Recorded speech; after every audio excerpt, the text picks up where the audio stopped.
স্বর্ণ ডিম্বপ্রসূ রাজহংস ঈশপের গল্পের সেই লোক একসাথে সব স্বর্ণের ডিমের লোভে যে ভুলটা করেছিল, ভারতীয় ক্রিকেট বোর্ড কি সেই ভুলটাই করল?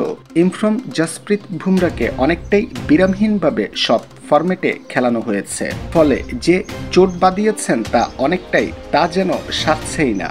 আর তাতে সবচেয়ে ক্ষতিগ্রস্ত মুম্বাই ইন্ডিয়ান্স। আইপিএল এর 18তম আসর মাঠে গড়িয়েছে। মুম্বাই ইতোমধ্যে 3টি ম্যাচ খেলেও ফেলেছে, কিন্তু এখনো অজানা কবে মাঠে ফিরবেন বুমরা। মুম্বাই ইন্ডিয়ান্স তাদের প্রথম 2টি ম্যাচেই হেরেছে। 2 ম্যাচেই বলাররা ছিলেন নিষ্প্রভ।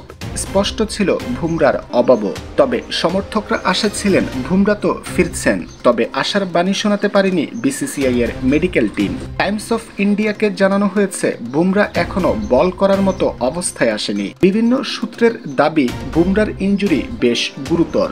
আরেকটি স্ট্রেস ফ্র্যাকচার যাতে না হয় এজন্য সাবধান থাকতে হচ্ছে। সেজন্য সে নিজেও বেশ সতর্ক। তাই এখনই বলা যাচ্ছে না সে কবে মাঠে ফিরবে। আশা করা হচ্ছে এপ্রিলের মাঝামাঝি ফিরতে পারে।